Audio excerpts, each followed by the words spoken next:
While witnessing chances slip away, many investors continue to harp on about an impending crash. Hoarding money in preparation for apocalyptic market crashes is exceedingly illogical. We should buy good company stocks and hold them for as long as the firms remain good to protect our money. Whatever form of financial market disaster occurs, the market will continue to exist regardless of the outcome. This video will discuss potential explanations for why the market hasn't plummeted yet, despite numerous predictions. Are you new to this channel? Subscribe and hit that notification bell to help us produce more wealth-building content. You can count on Dinero Association to keep you up to date on the latest financial and economic developments. What banks are hiding why the stock market hasn't crashed yet? Currently, the financial markets are overloaded with free money.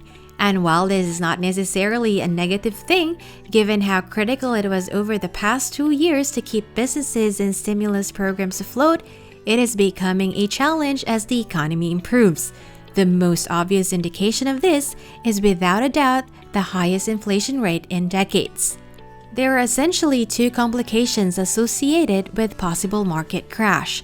The first is that everyone expects that free money would be available in perpetuity, which is clearly not the case. The second reason is that the financial asset prices have increased due to adverse accurate interest rates. In the United States, the typical savings account today earns 0.06% each year. In other words, a saver will receive only $6 in interest over a year on $10,000 in savings.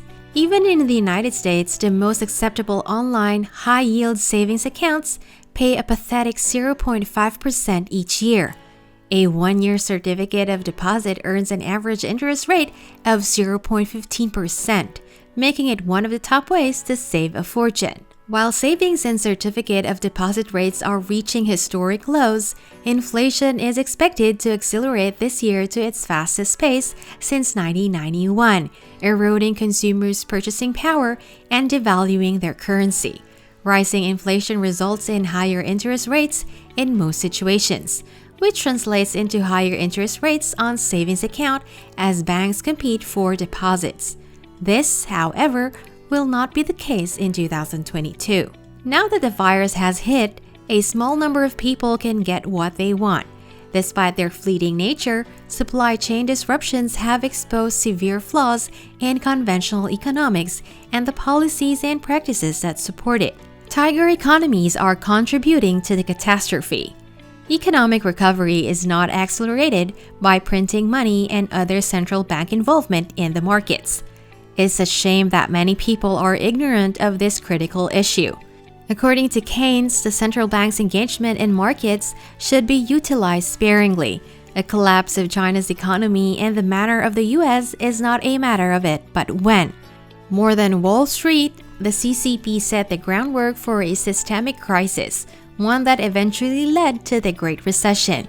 Human tragedy unfolds at a glacial pace in China.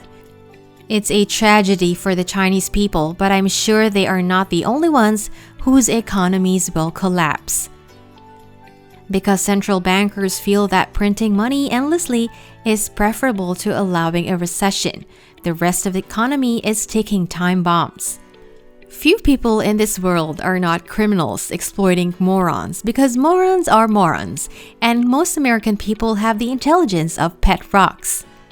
As a result of these facts, tragedies are inescapable, but the next one will be especially horrific. There will never be a stock market meltdown if the government keeps producing money. The Bank of Japan buys company stock in Japan. There are some drawbacks to the practice when it comes to money. As currencies lose purchasing value, people will continue to lose faith in them until they cease to exist. Then there is a devaluation of the coin. Hey, take a breather there for a moment. If you have not yet subscribed, please click the subscribe button to ensure that you don't miss any of our videos. The 2022 stock market catastrophe could have two causes. A market crash occurs when an index drops 20% from its previous high. Since 1945, there have been 5.4 per decade. We had a recession in 2022 proves that we are currently safe from recessions. The COVID-19 Omicron variant accounts for many new cases. Due to the surge in COVID-19 cases, significant private and public events are now forbidden in other countries, including Germany. Many fear that government-imposed lockdowns may spread globally, harming the economy and stock markets. It looks that the market is now overvalued. Robert Shiller's cyclically adjusted price-to-earnings ratio provides an accurate view of the market's overall value. Right now, it's roughly 40 degrees. It peaked in the early 2000s before the dot-com bust. Based on current strength, a crash is almost inevitable. The pandemic might reach next year if it continues on its current path. Even if this forecast is correct, there is no reason to be concerned. The S&P 500 has more than quadrupled in value from its low in late March 2020. An investment in high-quality companies at a bargain is always wise. It's a significant investment even if the market doesn't crash in 2022. Regulators are reluctant to adjust interest rates and balance sheets to match their inflation targets. The Great Moderation occurred because central banks in affluent economies did not regard financial stability sufficiently throughout this period.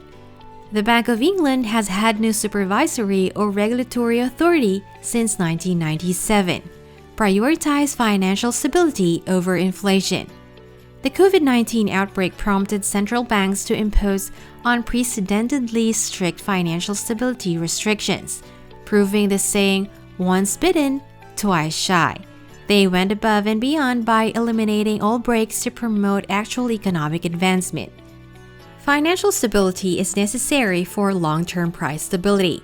Hence, central banks prioritize financial stability over price stability, and in some cases, full employment. Given the record levels of private and governmental leverage, it is difficult to overestimate the economic and social costs of a financial crisis. The cost of averting a financial catastrophe is well worth a few years of high single-digit inflation. Financial fragility is expected today without self-inflicted wounds like Congress's inability to increase or suspend the debt ceiling. This century, all four industries have enlarged their balance sheets, exposing them to financial shocks. Tell us what you think about this video by leaving a comment below. We are Dinero Association, your partner in building wealth.